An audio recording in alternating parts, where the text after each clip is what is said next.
Bonsoir tout le monde. Moi, je suis vraiment très content aujourd'hui de faire cette présentation. Comme c'est une présentation que je voulais faire depuis un peu plus d'un an maintenant, mais j'attendais le retour des meet-up en présentiel. Et quand David a annoncé dans les précédents meet-up que ça allait reprendre, j'en ai profité pour aussi proposer ce talk. Donc dans les 20 prochaines minutes, on va parler de DataStream. Donc les data streams, c'est une feature qui a été développée par Elasticsearch et qui date d'à peu près environ un an ou un peu plus, un an et demi, et qu'on a utilisé dans notre équipe. Et donc je vais faire un retour d'expérience sur l'utilisation de cette feature. Donc avant de commencer, donc, je m'appelle Mehdi Boissabron. Donc je suis développeur back-end à Le Bon Coin depuis début 2020, donc c'est bientôt 3 ans. Donc j'ai intégré la feature team qui s'intitule la feature team import. Donc l'import, c'est l'ensemble c'est le point d'entrée en fait pour les clients professionnels dans Le Bon Coin.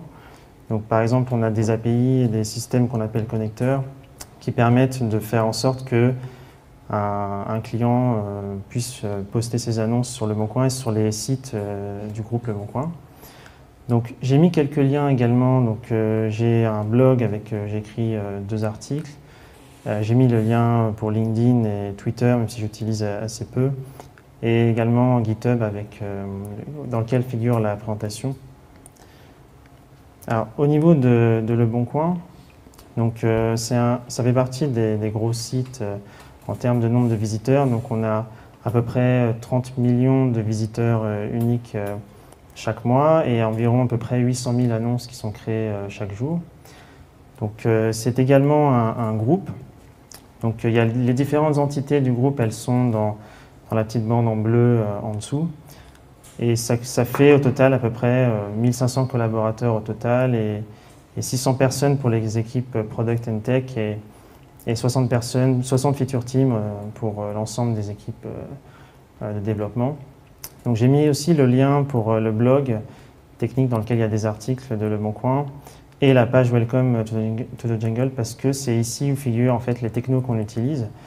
Et pour résumer, en fait, en niveau back-end, principalement le langage c'est du Go et en termes de front c'est du React.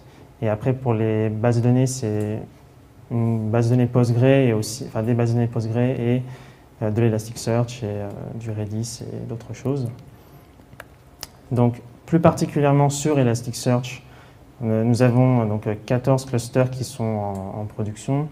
Il y en a plusieurs pour l'infrastructure, il y en a un qui est dédié un petit peu à la sécurité. Et sinon, il y a des clusters qui sont pour les différentes feature teams. Donc là, j'ai mis un exemple pour la feature team Search qui utilise beaucoup Elasticsearch. Et donc ça donne à peu près 1000 à 2000 requêtes par seconde et 18 millions de documents sur leur cluster. Donc ça, c'est pour la présentation d'aujourd'hui. Elle sera articulée de la façon suivante. Donc, dans un premier temps, je vais rappeler un petit peu le contexte métier qui nous a amené à faire notre projet et donc l'utilisation de la feature des DataStream. Ensuite, la solution technique. Et je ferai une petite démo en local de comment ça fonctionne. Et après, je montrerai plus au niveau de tout ce qui est configuration sur le Kibana.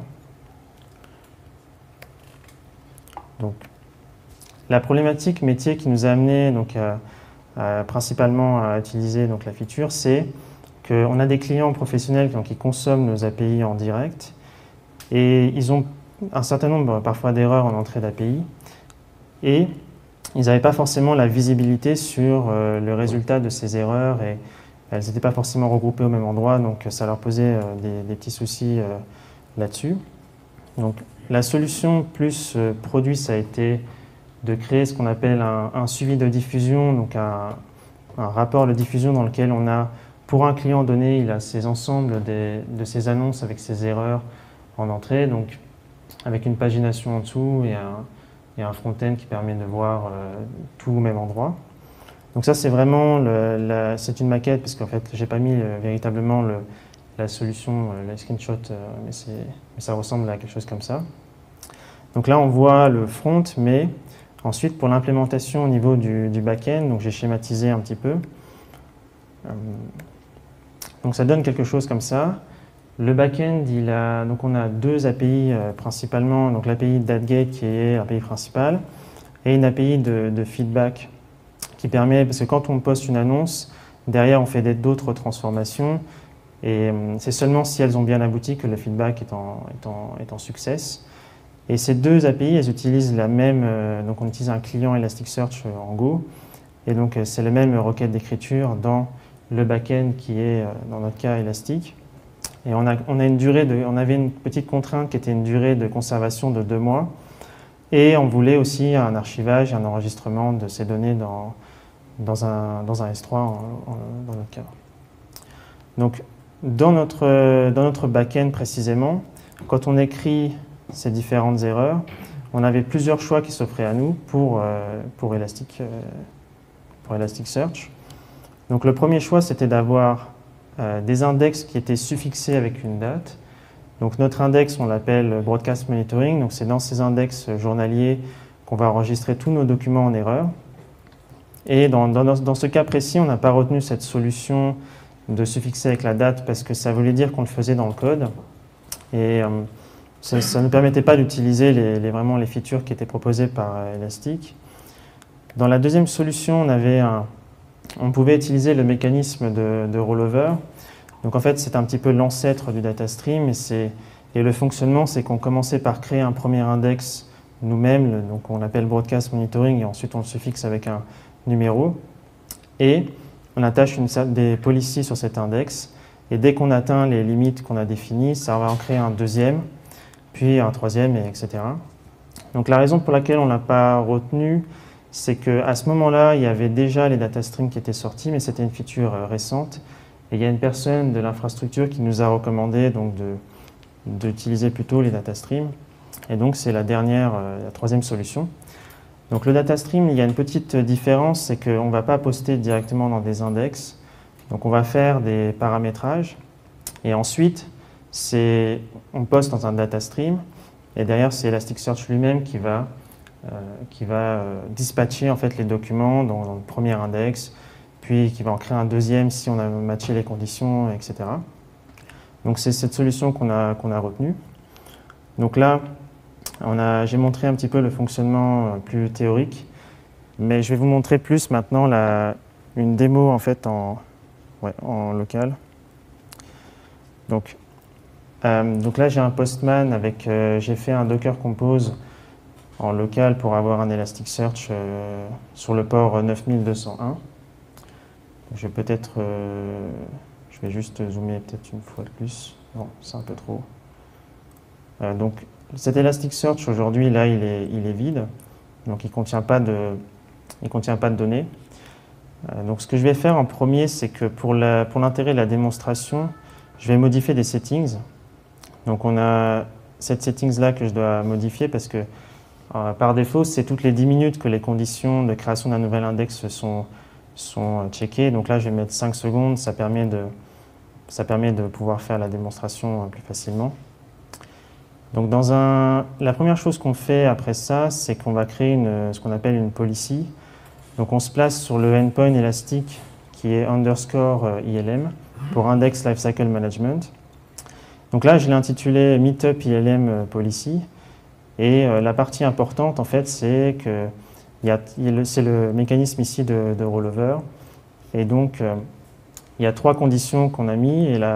Donc, c'est si on matche l'une de ces 3 conditions, ça va créer un deuxième index. Donc là, j'ai mis volontairement 3 pour que si on poste 3 documents dans un index, ça déclenche le mécanisme de rollover. Donc là, on a d'abord l'ILM policy. Et la deuxième chose à faire, c'est de créer un index template. Donc là, je l'ai intitulé Meetup template. Et cet index template, il a plusieurs settings.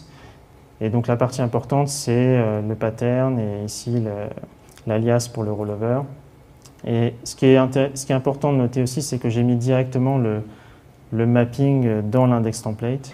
Donc c'est pour simplifier un petit peu la démo. Donc il y a différents paramètres. Donc là, je vais le poster.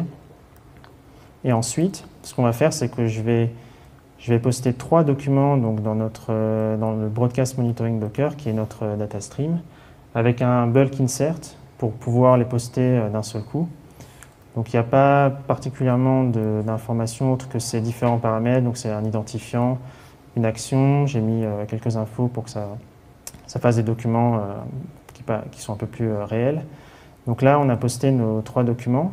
Et ce qu'on peut voir, c'est qu'ils sont dans un index qui s'appelle préfixé par .ds et derrière auquel on a le 001 tout à la fin avec la date. Donc nos 3 documents, ils sont dans le 001. Et là, ce que je vais faire, c'est que je vais en poster un 4e. Donc ce quatrième, il est dans... Cette fois-ci, je n'utilise pas le bulk, mais simplement le post. Et je vais poster comme si je postais traditionnellement dans un index. Et donc là, la partie qui est importante et qu'on peut voir, c'est que comme on a atteint les conditions du rollover dans le premier index, et ben, Elasticsearch nous a créé lui-même un deuxième index et que donc c'est suffixé par 002 à la fin. Alors j'ai mis aussi quelques autres requêtes, simplement pour avoir des informations. Donc, par exemple, c'est le endpoint ILM, on peut faire un get et on peut avoir des informations qui sont résumées. Donc les indices qui ont été créés. On peut voir aussi le data stream ici, l'index template qui est relié. Et j'ai mis également un autre endpoint qui permet de forcer un rollover. Donc là, bon, on peut voir ce que ça fait. Ça en crée un 003. Et le reste des requêtes, c'est vraiment des deletes. Donc, je ne vais pas les montrer là tout de suite. Alors, maintenant qu'on a vu la partie, ce que c'est qu'un data stream dans un environnement local, les 2 choses qui sont un petit peu à retenir, c'est que dans un premier temps, il faut avoir une policy qui soit définie. Donc, ce qu'on a fait en premier dans l'ILM, l'Index Lifecycle Management, qui permet d'avoir les settings. Donc, au bout de combien de temps on veut que ça déclenche un mécanisme de rollover. Et la deuxième partie importante, c'est l'index template. Donc l'index template, dans notre cas, j'avais mis directement le mapping dedans, mais on peut aussi définir ce qu'on appelle un component template pour pouvoir mutualiser un mapping entre 2 data streams. Donc ça, c'est vraiment les 2 parties importantes. Alors, là, on a vu le data stream en local, comment on faisait pour l'utiliser. Mais là, je vais montrer plus ce que nous, on a sur notre environnement, donc sur le Kibana en l'occurrence. Donc c'est un environnement de staging. Donc on a les 2 data streams pour la QA et la pré-prod. On peut voir qu'ils ont chacun 63 index tous les 2. Si par exemple je clique là-dessus, on peut voir quelques informations comme l'index template qui est relié, la policy, donc l'ILM policy ici. Donc on va regarder par exemple l'index template. L'index template, il n'y a rien de particulier, c'est juste, dans notre cas, nous on utilise vraiment un component template pour mutualiser le mapping entre les deux data streams. Alors Morpheus, c'est parce que le nom de l'équipe s'appelait Morpheus avant. Et on peut voir aussi qu'il y a eu 3 versions différentes et que le settings, c'est un petit peu ce qu'on avait mis manuellement dans Postman, mais là dans l'environnement de QA. Et pour la partie plutôt Index Lifecycle Management, donc j'ai une autre fenêtre. Et donc là, on a la policy avec tous les index qui sont liés à cette policy, le numéro de version, donc le nombre de fois on a itéré dessus. Et là, donc c'est paramétrable dans Kibana. Donc on a la phase où les index ils sont en poste dedans. Donc on a les trois paramètres qu'on a vus précédemment qui sont là directement ici. Donc en l'occurrence, ce qui nous intéresse le plus dans notre cas, c'est le maximum edge parce qu'on généralement on n'atteint pas ces 2 limites, surtout dans les environnements de QA et de staging, de pré-prod. Donc c'est tous les jours en fait on crée un nouvel index. Et il y a aussi la phase de delete parce qu'on n'utilise pas les autres phases. Donc au bout de 62 jours, ça delete l'index et ça le sauvegarde dans S3. Donc je vais juste repasser sur les index. Je crois que je ne les ai pas montrés, mais en gros, sur pré-prod ici, il y a les 63 index. Donc là, je vais les trier par nom et on voit en gros qu'on a ça, c'est celui d'aujourd'hui et que si je prends le dernier, c'est celui il y a 2 mois en quelque sorte. Donc, je vais repasser sur la présentation. Donc là, on a vu qu'on avait un certain nombre de configurations qui sont dans Kibana, qui sont définies dans Kibana. Mais toutes ces configurations, on ne les a pas fait manuellement. Donc ce qu'on a fait, c'est qu'on a un projet d'infrastructure dans lequel on a tous ces composants qui sont définis en YAML. Donc là,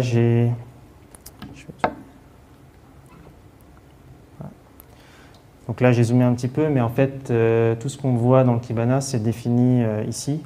Donc là, c'est l'index lifecycle management, le component de template. Donc ça, c'est toutes les informations. Et si jamais, par exemple, j'ai besoin de faire une modification, donc je vais la faire directement là, dans le code. Ensuite, ça passe par un déploiement. Et après, ça ne se retrouve pas directement dans Kibana tout de suite parce qu'il y a une phase de déploiement. Donc là, c'est simplement c'est versionné, mais ensuite, pour que ce soit pris en compte pour que les modifications elles soient prises en compte, on utilise donc un projet qui s'appelle AWX.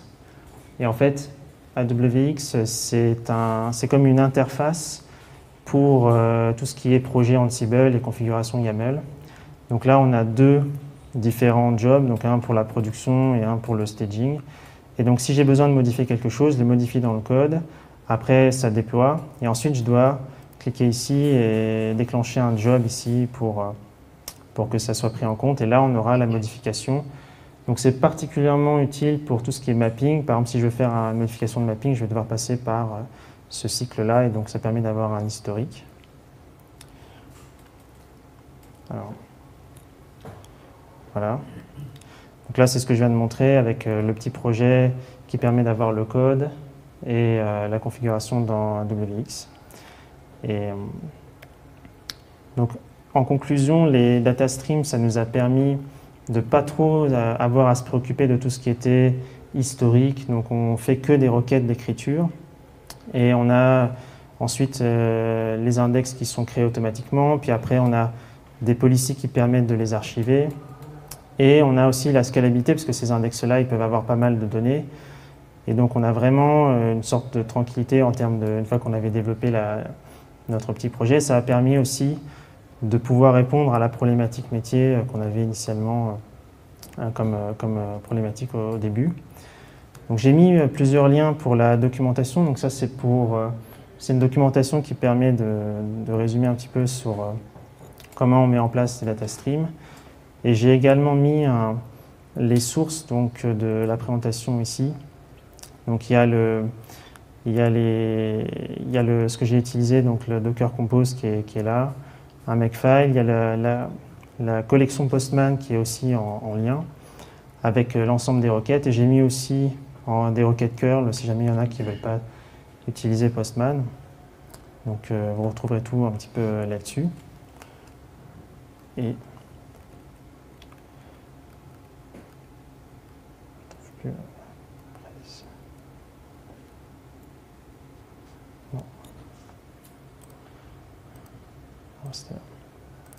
donc finalement, cette feature nous a quand même permis de pouvoir faire un petit peu tout ça. Donc on était vraiment satisfait de son utilisation.